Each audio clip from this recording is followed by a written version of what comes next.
Hey, what's up guys? My name is Josh, and today we're going to be talking about the Tenet soundtrack. Tenet was directed by Christopher Nolan. It's a new movie that's sort of come out depending on where you live. So the Tenet soundtrack was composed mostly by Ludwig Göransson. I apologize if I'm mispronouncing his name. And it's a beautiful soundtrack. It really is pretty stellar. A little bit of history on me and the director of the movie, Chris Nolan. I'm a huge Chris Nolan fan. I think most of his films are really fantastic, pretty groundbreaking in their ideologies.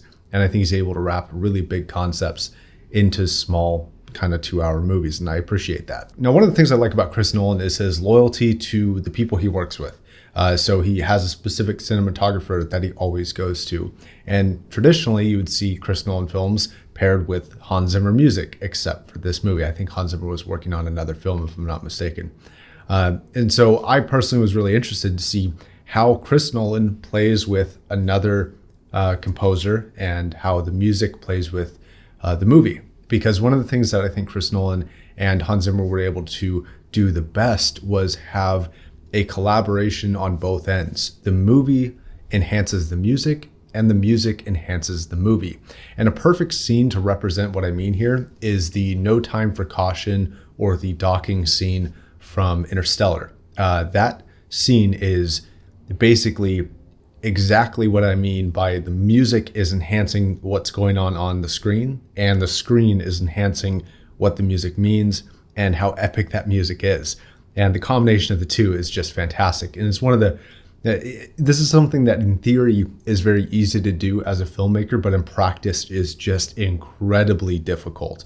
And in my opinion, is rarely pulled off and rarely even further pulled off to that degree of success. Now, Ludwig, while I think new to Chris Nolan, or at least his movies, is actually responsible for some of the best albums and soundtracks of the 2010s. He worked on The Mandalorian, a really popular Star Wars series right now. He also worked a lot on Black Panther and Creed. So he's been responsible for some pretty epic scores. Now, I do want to make a disclosure here. Sometimes in movie soundtracks, they do have a few spoilers in the names.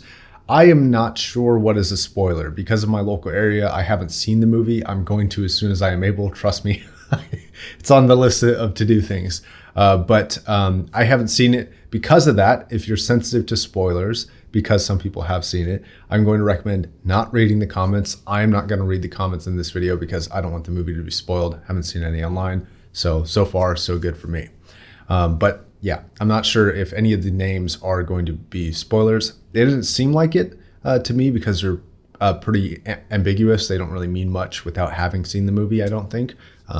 Like one of the songs is literally called The Protagonist, which doesn't really mean anything. Okay, so I want to talk about the whole album itself. And I want to start there and then kind of get into more specific songs. And I'm not going to cover every song. I just want to talk about a few. The whole album is very different for a Chris Nolan movie in some ways. It's still got that epic scale to it. It's still got that kind of grand ability to seem larger than life just based off the music. And I can already tell because of the style of music this is definitely going to be one of those scores that really complements the film. Some scores try to, in a weird way, sorry, this is going to get into film theory a little bit here. In a weird way, some movies will have kind of a theme to the cinematography or to the filmography or the directing style. And then you come in with a very different type of music that is supposed to recorrect the theme to what the director wants, but you can tell there's a mismatch. A good example of this might be Suicide Squad, right? Kind of a flop, not really a movie I like. Some people did like it, but I don't think it's a really good point of reference for movies. But you can tell they directed it in a certain way and then just kind of layered music on top of it to kind of make it work. And this is, in my opinion, sort of an amateurish style of filmmaking. And Chris Nolan so far seems to be able to really integrate the music correctly with the cinematography, almost to me as if he knew what the score was going to sound like before the movie got started and then used that to kind of help direct the scenes, at least in the movies that he's produced. that I've seen so far. Now, the reason why I say that this sort of feels like that, even though I haven't seen the movie, is because of the style of the song. He's not taking previous already out songs, like he's not using Hotel California in a movie. He's producing a score along with it. That is one of the benefits to actually creating a soundtrack for a movie. So in some ways like that, this actually seems like a very familiar album, but there are other ways that this seems very different, mostly in its differentiation between Ludwig and Hans. And where Ludwig is actually better than Hans is the intimacy of the music. Hans is almost always stuck large scale thinking. And that's one of his greatest attributes and one of the things that allows him to sound the way that he does and create as good a music as he does, is because he's almost always stuck in this kind of bird's eye perspective of the music. Now, Ludwig is a little bit more personal. So some of the sounds are very finite instruments, very close instruments. He still adds in the large scale stuff, but there's a lot more kind of in your face styles of recording. Notably, also, I find that his recordings are cleaner than your typical Hans Zimmer recording. Hans Zimmer usually has a lot of preamp noise, and I think that's because he's drawing a lot of samples from previous eras of recording, so the recordings weren't as good. Now, this isn't necessarily a terrible knock on either one of them, but it is notably a very clean recording. Now, I do want to talk about gear, of course, because I always want to talk about gear. One of the things that is different between Ludwig and very nice on this album is that it's a very good headphone album. It sounds great on speakers, of course, but some of Hans Zimmer's music tends to, and I know I'm comparing them a lot, and I'm sorry, I got it stuck in my head relating to Chris Nolan because it's a Chris Nolan film, so I don't mean to compare the two. They're both, in their own rights, extraordinary composers. They're both fantastic and phenomenal. They're just different. But anyways, one notable thing over Hans Zimmer's music is that this sounds very, very good on headphones. And these are the Diana V2s. And they are a fantastic pair of headphones to listen to this, because you get to hear all of those intimate little sounds a little bit, really finitely. You get a very good, very clear picture of the music. Some of those intimate sounds on my SVS Ultra Towers, which are the speakers I was listening to, they got a little bit lost. That's one of the things that is sort of different between the large scale recordings and the smaller scale recordings, is that their presentation on the speakers versus the headphones is very different. And I would say that Ludwig's actually play better on headphones. Still good on speakers, but they play better on headphones than Hans's do. Now, the genre for this is, I almost don't know what to call it. It's orchestral, it's epic, it's also a little bit of techno and a little bit of like electronic music and a little bit of house, a little bit of acoustical, almost a little bit of rock. Like you see the reoccurrence of the electric guitar come in here a little bit. And it's very strange. It's actually something that I think Ludwig does really well, is a genre blend. Like it's like he took influences of a few different genres and really just threw them in a blender, and then came out with something that appeared a lot more cohesive than genre confetti. It was just, it's well put together. It really genuinely is. Okay, so there are 5 albums from this song that I want to talk about. No, 6 technically, but 5 mostly. One is going to be Windmill. And this is where you start to see that genre blend. This has a kind of a combination of Blade Runner and then kind of sweet and sappy love recordings through the strings. And then it's got sort of a electronic influence a lot in the low end. It's got a lot of kind of boosted low end notes that are distinctly electronic sounding. Now, again, I haven't seen the movie, but somewhat comparable to the commercial, there are also some tracks that sound reversed. They sound like they're samples that have been reversed. And I think that kind of fits the general theme of part of one of the themes that is supposed to be in the movie, according to the actual commercials. A quick note on this, one thing that I personally hoped for when I saw the trailer was that they were going to have reversible music, like palindrome music, that is the same forwards as it is backwards. I haven't reversed any of the songs, but I can tell you that they're not that.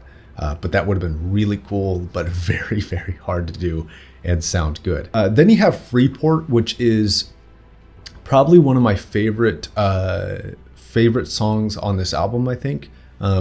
It's strange, and that's why I like it. It's very unique. It's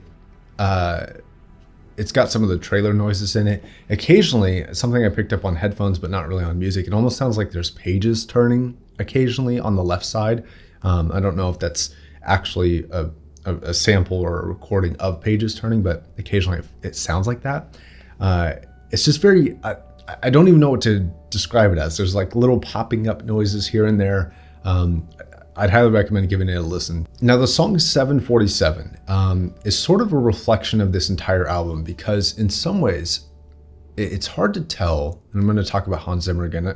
I'm sorry. It's hard to tell how much influence Chris has over Hans and how free he is to create it, because there's definitely some influences from Hans Zimmer's work in Ludwig's composition. It's very similar in some ways. In 747, to me, if I were to hear it and not know who created it, I would literally think that it's like Hans Zimmer making a song for like a horror movie. It's dark, it's epic, it's grand, but it's sinister, like it's evil, and you can tell that it's got this kind of evil feeling to it. And it sounds awesome. Like, it sounds really epic. This is a song that is less respectable on headphones and something that you really got to listen to on some good speakers, because it's got, I don't know, it grips you with how intense it is, and I love it. And all these comparisons, by the way, to Hans Zimmer are huge compliments. I don't mean to compare him in the sense of like, I don't think he stacks up to this person or that person. I hate those types of comparisons. So for me personally, to be ballparking Ludwig's music into and grouping him into that, from my perspective, is nothing but complimentary. Okay, and then you have a song called, it's either Satyr or Satyr. I think it's Satyr. This is the song that belongs in the Chernobyl album. I'll just say that. It's kind of dark, it's kind of evil, it's kind of strange, it's got this unique style to it, and it just sounds like it deserves to be on the Chernobyl album for that show, which is a very good show, by the way. Then you have the Protagonist, which is, it's good. It's a very good song. It's distinctly different than the rest of the songs on there. You see a little bit more influence of the electric guitar, but the song is soothing. It's like kind of epic. Like, it's got some kind of hotspot moments that are kind of like grab your attention, but it's overall like a very just pleasing, almost relaxing song, and I find that kind of strange given the name of it. But we'll see. I'd love to see this or hear this before I see the movie, and then be able to like place the songs within the movie and start to align them with the titles of the songs. And yeah, anyways. Okay. And then I got to look up the last song, because the last song was not produced by him. It's The Plan. It's the 18th song in the album, and it's actually from Travis Scott. You do see Travis Scott's music pop up in movies from time to time, but he's not really a film score creator or composer or artist. But you do see his song pop up in here. I think this is also utilized in one of the trailers, and I think it's a really good song, actually. I really like it. Okay, so overall thoughts. So the way that film scores work for me is I will judge the music alone, and then I will judge the music in conjunction with what it does in the movie. So while I can't do that yet, because sometimes, like the Interstellar soundtrack, the music alone is okay. Like, it's good, but it doesn't mean anything to me alone. But when you pair it with the movie, I just find it a very beautiful album. Knowing the backstory of that album it means something to me because of the movie, even though the music alone wouldn't mean much to me personally. This album, I actually would consider the music itself to be better than the music in something like Interstellar. I think it's very good. I think this is a solid 9 out of 10 for a film score. It's not perfect. I do wish there was a little bit more dexterity in terms of kind of seeing, I don't know, I would like to see a little bit of different pacing from song to song, even though in the context of the movie, that may not make any sense. So it's kind of hard to judge while not seeing the movie. So the album itself, though, is fantastic. I'm really interested to see how it plays in the movie, and I really want to see that play out. Okay, guys, thank you very much for watching. Until the next video, my name is Josh, signing off.